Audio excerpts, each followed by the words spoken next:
Good to have you with us tonight, folks. Thanks for watching. The House of Representatives will take the historic step tomorrow of holding the United States Attorney General in contempt. Congressman Darrell Issa continued his year-long campaign to smear Attorney General Eric Holder during a meeting of the House Rules Committee today. Over the last year and a half, the committee has found the Department of Justice to be uncooperative at every step of the way. But despite the contempt charges, Republicans have not been able to link the Attorney General, Eric Holder, to any wrongdoing whatsoever. Issa admitted it today. We're holding him responsible to fix what was broken. I've never called for his resignation nor said that he had specific knowledge. Issa has no evidence the Attorney General knew anything about the controversial Fast and Furious case. Last Sunday, Issa said there's no evidence the White House was involved either. The lack of evidence had Democrats on the Rules Committee today wondering why the House is going to go through with the contempt vote. As I get deeper and deeper into this and I learn about all the documents that have been released, and I learn about the willingness of the Justice Department to continue to cooperate. I mean, this idea that we're in the Rules Committee with an emergency meeting to rush this to the floor tomorrow just doesn't smell right to me. We're getting ready to stain this institution with this particular kind of undertaking. Darrell Issa and the Republicans are trying to nail Eric Holder in the White House by linking them to a federal gun trafficking operation. We know the Attorney General had no involvement. We know the President had no involvement. And now, thanks to a report by Fortune magazine, we know the gun trafficking never even happened the way the Republicans claim it did. The investigative report is called The Truth About the Fast and Furious Scandal. It reaffirms everything we already suspected about this bogus congressional investigation. Republicans and right-wing media charge the Bureau of Alcohol, Tobacco, and Firearms with deliberately sending guns into Mexico in order to break up trafficking rings. But according to agents directly involved with the case, they never fully purposely allowed guns to be illegally trafficked. Just the opposite. They say they seized weapons whenever they could, but were hamstrung by prosecutors and weak laws which stymied them at every turn. The Fast and Furious case was one of a dozen cases the agency was pursuing. They were trying to stop gun trafficking in one of the most difficult places in the United States. One agent said buying a gun in Arizona is like buying a sandwich. Well, what are the numbers? There are 853 federally licensed firearms dealers in the Phoenix area alone. The city is only 200 miles from Mexico. A gun control advocacy group says Arizona has the weakest gun prevention laws in the country. There are no waiting periods, no need for permits, and buyers are allowed to resell their guns. 87% of illegally smuggled firearms seized in Mexico originate in the United States. These loose gun laws are a big reason why. They also make it harder for law enforcement to effectively stop gun trafficking. In fact, the ATF is prohibited from establishing a comprehensive electronic database of gun sales thanks to lobbying by the National Rifle Association. The Arizona ATF agents focused on straw purchases, people being paid to purchase large amounts of guns for illegal trafficking. Well, according to the report, by January 2010, the agents had identified 20 suspects who had paid some $350,000 in cash for more than 650 guns. Many of these sales were clearly suspicious.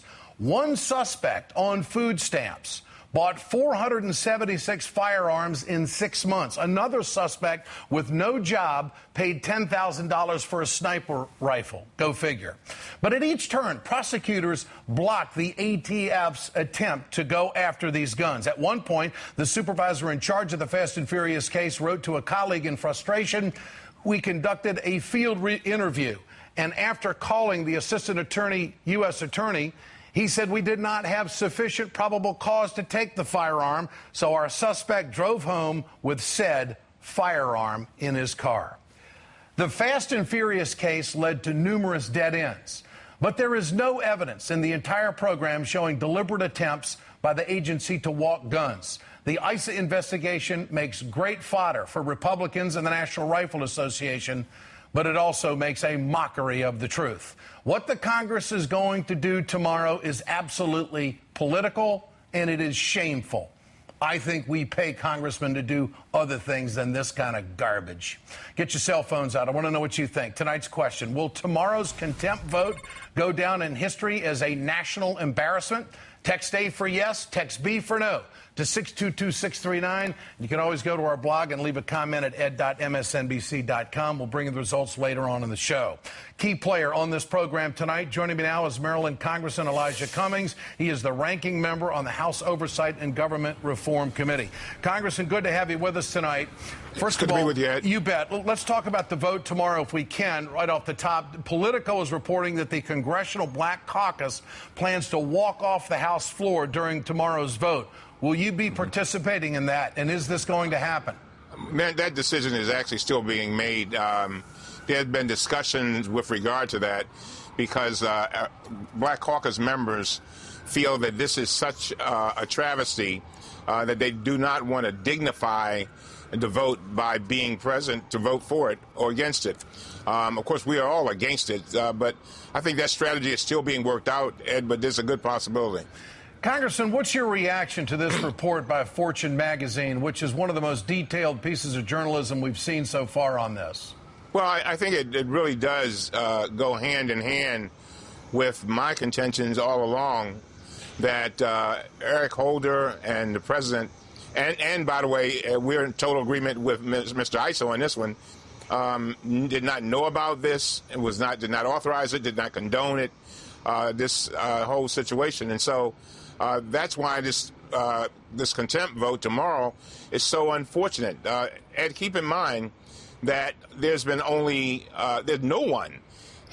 cabinet member in the history of the United States of America has ever been voted in contempt. And so this is really sad and very unfortunate. I want to play what Congressman Issa said about you during today's hearing. Here it is. I believe Mr. Cummings has not lived up to his promise. I wish he had to the Terry family. I believe in spirit he thinks he has, but in reality, the truth, the full truth, is too painful for, in fact, him to take on his own attorney general. And I think that's one of the problems that goes on in every administration. Congressman, I want to give you an opportunity to respond to that. Well, I responded in the hearing and told him, and I'll say it today, in my 61 years in life, I've had nobody to challenge my integrity. Mr. Issa gets confused when you stand up for the law and you say that, and I say that we should not be trying to subpoena documents that would be unlawful for the Attorney General to give to us. And when I say that we should not be subpoenaing documents that reveal informants, confidential informants, and documents that might interfere with a trial, he automatically thinks you're just trying to defend the Attorney General. I'm trying to stand up for the integrity of the House and for the integrity of the executive branch of government. I make it clear. I hold the executive branch to a very, very high standard. And so I told Mr. Issa during that hearing that I was insulted by what he said, and he owes me an apology. Well, it's gotten pretty personal down the stretch here leading up to this, but it's also personal on the President of the United States. They seem to just be ignoring the executive privilege that the President has invoked here as if it doesn't even exist. Yes. And one can only wonder if this is all about, putting the President in a bad light, putting the Attorney General in a bad light. And I will go so far to ask the question, is there an element of racism here?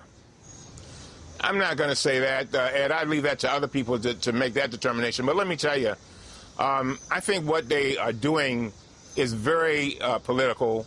And I think that they need to take a step back. One of the things that I've said is that Speaker Boehner ought to get involved in this case personally. This is a case that could easily be resolved. And keep in mind, Ed, the Attorney General has provided 7,600 pages of documents, given another 1,300 pages of the documents that are what's called deliberative documents that normally are not exposed at all, not given away at all. And he has tried over and over again, as late as yesterday evening, to try to work this thing out, but yet and still Mr. Issa is trying to bring him up for contempt, and the implication is that he has not been cooperating and not been working with us.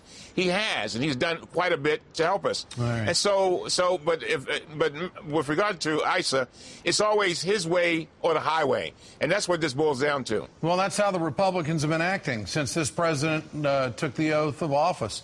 And keep in mind something else, Ed. This started under the Bush administration, and the same people that was running it under Bush down in the Phoenix office are the same folks that tried to run it with regard to this attorney under this attorney general. When this attorney general Holder found out about it, he immediately stopped it and ordered an IG investigation.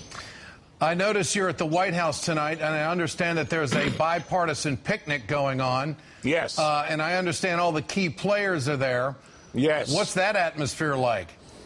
You would think everything was going very, very well. You've got Issa, you got Boehner, you got the Attorney General, the President. You would not think that we were in the kind of situation that we're going to find ourselves in now and tomorrow. And yet tomorrow they're on the verge of doing something very embarrassing for this country, would you say? That's exactly right. I think that their aim is to embarrass this President, embarrass this Attorney General, and I think they figure that if they can do that, they'll be able to help Romney win the presidency. But I think Americans will see through this and see how political it is. Congressman Elijah Cummings, thanks for your time tonight. I appreciate it so much. A sad day in politics tomorrow in America, that's for sure. Remember to answer tonight's question there at the bottom of the screen. Share your thoughts on Twitter at Ed Show. We want to know what you think always. Next, the National Rifle Association is using its political powerhouse. It's to bully House Democrats into voting with Republicans tomorrow. Jonathan Alter and Bob Shrum will weigh in on that, and I'll have commentary. Stay with us. We're right back.